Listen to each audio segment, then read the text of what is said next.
이사야 58장 11절 말씀 같이 읽겠습니다. 시작. 여호와가 너를 항상 인도하여 메마른 곳에서도 내 영혼을 만족하게 하며 내 뼈를 견고하게 하리니 너는 물된 동산 같겠고 물이 끊어지지 아니하는 샘 같을 것이라. 아멘.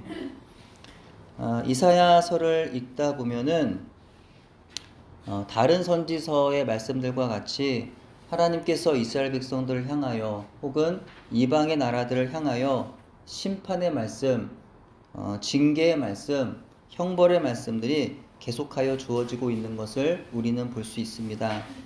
근데 하나님은 그 가운데에서도 다시 회복하게 하시는 말씀을 주시는 것을 우리는 성경을 통해, 특히 예언서를 통해서 계속적으로 보게 됩니다.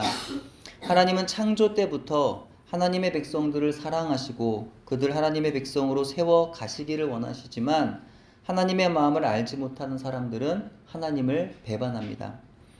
아담의 때부터 끊임없이 하나님의 사랑을 배신하고 하나님의 부르심을 거절하며 살아온 역사가 바로 성경의 역사였고 인류의 역사였습니다. 근데 그럼에도 불구하고 하나님은요, 형벌을 내리실 수밖에 없는 그들에게 끊임없이 반복적으로 다시 기회를 주셔서 회복할 수 있도록 하게 하시는 것을 보게 됩니다. 사사기의 순환적인 구조에서 볼 수 있듯이, 아니 전 인류의 역사에서 볼 수 있듯이 끝없이 반복적으로 죄를 범하는 사람들의 모습도 어떤 면에서는 참으로 대단하다 싶지만, 그런 죄인들에게 끝없이 반복적으로 다시 시작할 수 있도록 회개의 기회를 제공하시고 그 기회를 붙잡기만 하면 다시 용서하셔서 회복하게 하시는 하나님은 더욱더 대단하시다라는 생각을 하지 않을 수 없습니다. 그리고 다시 시작할 수 있도록 하여 다시 살게 하시는 그 회복의 가장 정점이 바로 예수님이십니다. 예수 그리스도. 하나님의 독생자를 보내셔서 죄악된 인류를 살리셨던 놀라운 은혜의 역사, 복음의 역사가 바로 하나님께서 인류를, 그리고 하나님의 사람들을, 자신이 창조하신 사람들을 사랑하고 계신다는 사실을 분명히 보여주고 있는 것입니다. 세상의 사람들은 세상에서 얻을 수 있는 성취를 바라보며 정상을 목표로 그렇게 달려갑니다. 만약 우리가 바라보고 달려야 할 정상이 있다고 한다면 바로 그것은 우리의 구원자가 되시는 예수님께로 더욱 가까이 나아가는 것입니다. 하지만 예수님은요, 우리가 힘겹게 올라야 겨우 만날 수 있는 정상이 되시는 것이 아니라 우리와 늘 함께 하시는 우리의 동행자가 되십니다. 누가 되신다고요? 동행자가 되신다는 거예요. 우리의 손발이 닿지 않는 정상에 계셔서 우리로 하여금 애쓰고 수고해야 겨우겨우 닿을 수 있는 분이 예수님이 아니시라는 거예요. 언제나 우리의 가장 가까이에서 함께 걸어주시는 분이 바로 예수님이시라는 것입니다. 다음 화면이요. 세상의 사람들은 정상에 오르는 것을 인생으로 생각하고 있지만 사실 성경적 의미의 인생은 광야를 지나는 것이라고 말할 수 있습니다. 그러므로 사실 예수님이 계신 곳으로 올라가는 것이 우리의 인생이 아니라 우리의 인생은 하나님께 가는 그날까지 이 광야와 같은 세상을 예수님과 함께 걸어서 지나가는 것입니다. 광야에서는요, 성공이 목표가 아닙니다. 사람들이 말하는 정상에 오르는 것이 목표가 아니에요. 무사하게 빠져나가는 것이 목표입니다. 살아남는 게 목표입니다. 광야에서는 살아남기만 해도 성공입니다. 지금까지 이루어놓은 일이 없다 할지라도, 목표를 이루지 못하셨다 할지라도, 정상의 자리에 올라가지 못했다 할지라도 낙심하지 맙시다. 우리의 목표는 정상에 오르는 것이 아니라 이 광야를 무사히 통과해서 약속의 땅 가나안에 들어가는 것이기 때문입니다. 광야를 무사히 통과해서 가나안에 들어가면 하나님의 백성이 된 우리에게는 그것이 바로 성공입니다. 오늘 주신 하나님의 말씀도 세상을 살아가는 하나님의 백성들에게 성공적인 인생이 어떤 것인지를 교훈합니다. 죽을 수밖에 없는 육체를 가진 영혼들에게 하나님께서 주시는 생명을 약속하고 있는 능력의 말씀입니다. 세상에서 얻을 수 있는 눈에 보이는 것들, 하지만 반드시 썩어지고 사라질 것들이 아니라 영원히 살 수 있게 하는 놀라운 하늘의 선물을 가르쳐주고 있는 말씀입니다. 그 선물이 무엇인가요? 바로 여호와 하나님이 항상 인도하시는 겁니다. 여러분, 2024년에 누군가 여러분에게 새해 선물을 준다면 어떤 선물 받으시겠습니까? 하나님께서 여러분에게 단 하나의 선물을 주시겠다고 말씀하신다면 어떤 선물을 요구하시겠습니까? 바로 이 선물, 이 은혜 받으시기를 원하는데요. 여호와 하나님께서 항상 인도하시는 여러분의 2024년 되시기를 주님의 이름으로 축복합니다. 메마른 곳, 우리가 살아가는 이 땅이 바로 광야와 같은 인생이라는 말을 우리는 자주 하게 됩니다. 바로 그 광야와 같은 곳, 특히 마지막 때 사랑이 메마른 곳, 그래서 마음 둘 곳이 없는 세상에서 하나님은 우리를 항상 인도하시고 우리 영혼을 만족하게 하시며 뼈를 견고하게 하시고 물된 동산과 같이 물이 끊어지지 않는 놀라운 은혜를 우리에게 허락해 주신다는 겁니다. 날마다 물된 동산과 같이 늘 우리와 함께 하시는 하나님의 은혜 안에 거하며 살아가는 사람들에게는 하나님께서 늘 돌보아 주시겠다고 말씀하고 계신 거예요. 이것을 다른 말로 하자면 하나님께서 우리를 돌보시는 것이기도 하지만 우리가 하나님을 떠나지 아니하고 우리가 하나님의 보호하심 안에 거하는 것이기 때문에 하나님의 보호하심을 우리가 받을 수밖에 없는 것입니다. 이렇게 생각해 보면 은혜는 거저 얻는 것이라는 말이 정말 아무것도 하지 않아도 된다는 말이 아닌 것 같아요. 아무것도 하지 않아도 하나님은 행하십니다라는 말이 정말 아무것도 안 해도 된다는 뜻은 아니라는 거죠. 여기서 거저라는 말과 아무것도 하지 않는다라는 것은 자기 힘으로 인간적인 방법을 사용하지 않는 것을 의미합니다. 하지만 은혜 입을 사람이 해야 할 일이 한 가지가 있죠. 바로 하나님 안에 거하는 일을 해야 하는 것입니다. 아무것도 하지 않아도 하나님이 행하시는 것을 볼 수 있는 사람은 역시 해야 할 일이 하나 있어요. 바로 하나님이 행하실 것을 믿고 하나님께서 하시는 말씀을 따라가는 겁니다. 내 의지와 방법대로 애쓰며 살아가는 것이 아니라 그저 하나님이 멈추라 그럼 멈추고 앞으로 가라 옆으로 가라 그럼 그렇게 가고 잠시 뒤돌아 가라 그럼 잠시 뒤돌아 가는 것입니다. 이와 같이 우리가 하나님의 은혜 안에서 살아가려면 하나님의 은혜가 있는 곳에 머물러야 한다는 거죠. 시편 1편의 말씀에서 보듯이 복 있는 사람은 시냇가에 심은 나무가 잎사귀가 마르지 아니하고 철을 따라서 잘 자라 열매를 맺는 것처럼 하나님 안에 거하는 사람은 하나님의 보호하심과 인도하심을 받을 수밖에 없는 것입니다. 특히 본문의 마지막을 보시면은 물이 끊어지지 아니하는 샘 같을 것이라, 물이 끊어지지 아니하는 샘 같을 것이라고 했어요. 이 말은요, 하나님의 은혜 안에 거함으로 하나님의 인도하심과 보호하심을 받는 사람은 그 은혜가 밖으로 넘쳐 흐르게 된다는 것을 의미합니다. 은혜 샘물이 끊어지지 아니하고 지속적으로 솟아나기 때문에 이런 사람들은 그 복을 주변의 다른 사람들에게 나누어 주게 된다는 거예요. 그렇게 하나님의 은혜가 내 안에 넘쳐 흘러 주변의 모든 사람들에게 아름다운 영향력으로 나타나게 된다는 것입니다. 이것이 바로 하나님의 백성이 된 우리의 꿈이라는 거예요. 우리를 자신의 자녀로 삼으신 하나님 아버지의 소원이라는 겁니다. 하나님께서 이스라엘 백성을 선택하신 이유가 그들만 평안하고 복된 인생을 살라고 하신 것이 아니라 그들을 제사장 나라로 삼아 그들을 통하여 온 인류를 구원하시려 하심이라고 한다면 오늘날 하나님께서 저와 여러분과 같은 교회를 선택하신 이유 역시도 우리만 잘 살게 하시려고, 우리만 구원받게 하려고 하심이 아니라는 거예요. 우리를 통해서 온 인류를 구원하시려 하심인 줄 믿습니다. 이제 이어서 말씀한 곳을 더 살펴보기를 원하는데요.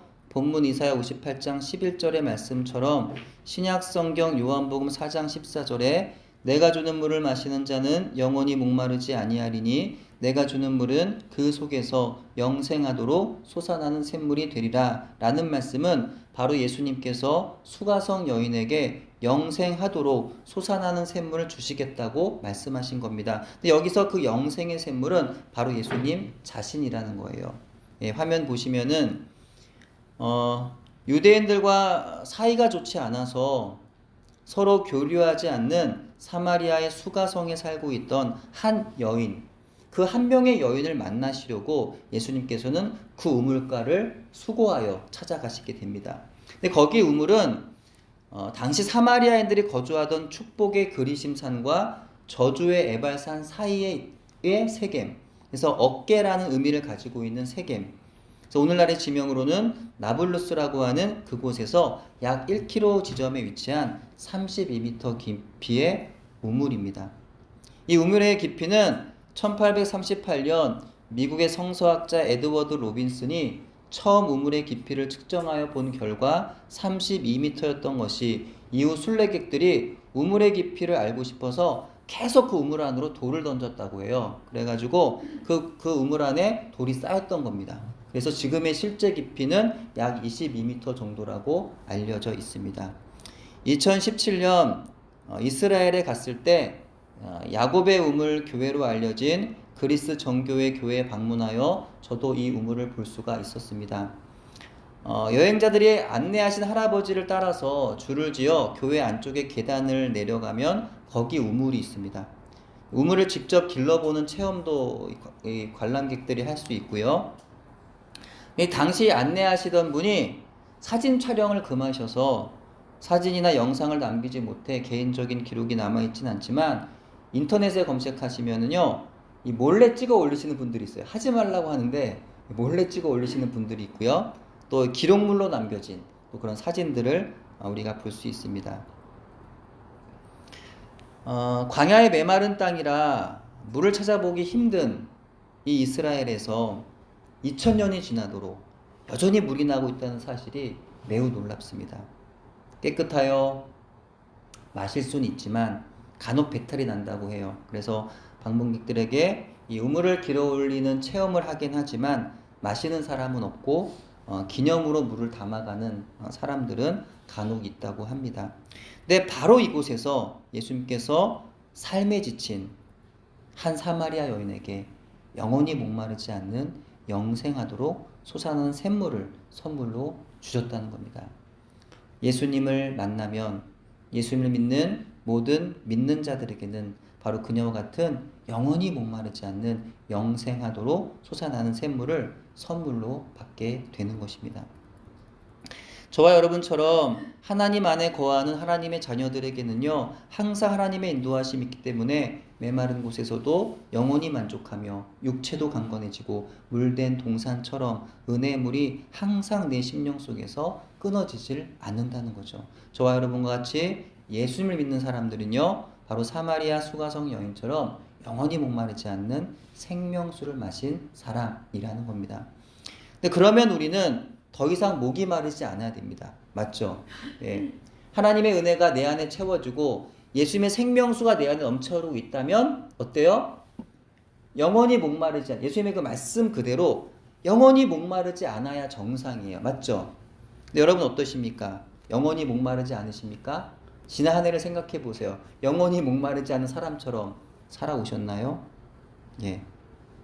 하나님의 자녀로 예수님을 믿고 있다면 오늘 나누는 이 두 본문의 말씀이 정말 참이라고 한다면, 거짓말이 아니라 진리라면 저와 여러분은요, 절대 목마를 수 없습니다. 근데 어떠신가요? 정말 목마르심이 없으신가요? 실은 날마다 목이 마르지 않으신가요? 근데 왜 그런 걸까요? 예수님을 만난 자들에게 예수님은 영원히 목마르지 않는 영생의 물을 주신다고 분명히 말씀하셨는데 왜 예수님을 만난 우리는 여전히 목이 마른 채 살아가고 있는 걸까요? 날마다 목이 말라서 정말 누가 나를 좀 이 수가성 여인처럼 누가 나를 위로해 주지? 누가 날 인정해주지? 누가 날 좀 도와주지? 누가 나에게 좀 힘을 가져다 주지? 맨날 이런 마음으로 우리가 살아가고 있지 않나요? 왜 그렇게 우리가 살아가고 있냐는 거. 내 안에 분명히 예수님이 허락하신 영생하도록 솟아나는 샘물이 있음에도 불구하고 왜 우리는 그렇게 살아갈 수밖에 없냐라는 거죠. 이것은 은혜 안에 거할 사람, 하나님의 행하신 일을 볼 사람, 영원히 목마르지 않는 은혜를 누리며 살아갈 사람들이 해야 할 그 한 가지에 우리의 관심이 집중되어 있지 않기 때문이 아닐까라고 여겨집니다. 구약의 이스라엘 사람들은 은혜 하나님 안에 거하기만 하면 되는 그것을 하지 않았습니다. 하나님보다 세상에 더 많이 관심이 있었죠. 그들은 가는 곳마다 뭐 출애굽을 해서 이집트에 들어가면 그 이집트의 그 애굽의 그 찬란한 문화가 그들은 부러웠어요. 그렇죠? 또 뭐 모압이라든지 뭐 그 이웃 나라들의 어떤 뭐 암몬이라든지 그 강대한 나라들, 나중에 뭐 아수르라든지 뭐 바벨론이라 또 그런 강대한 나라들의 어떤 그런 큰 제국들의 어떤 힘, 또 그들의 어떤 뭐 심지어 우상 숭배하는 모습까지도 하나님보다 그들의 어떤 세상의 문화, 세상의 힘 그런 거에도 관심이 많았기 때문에 그들은 항상 메마를 수밖에 없었다. 신약의 유대인들은 예수 그리스도로부터 오는 영생의 물이 가진 능력과 가치에 대해서 신뢰하지 못했고 받아들일 수가 없었기 때문에 늘 언제나 메마를 수밖에 없었습니다. 근데 그들의 이 모습은 하나님도 그분의 아들 예수님도 원하시는 모습이 아니었어요.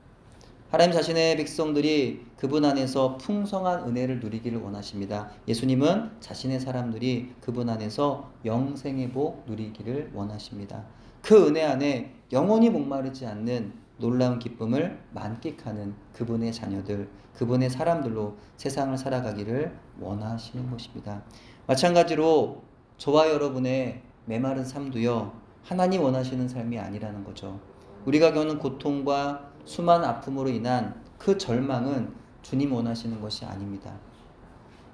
우리가 주님 안에 거하기만 하면 주님과 함께 비록 우리 앞에 놓인 길이 광야라 하더라도 그 길을 주님과 함께 걸어가기만 한다면 주님 우리에게 죽음 이후에 천국에서가 아니라 바로 지금 그곳이 광야의 길이라 하더라도 그 힘들고 지친 광야라 하더라도 제가 코로나 기간 동안에 나 진짜 광야인 것 같아 이런 말들을 가끔 했는데요.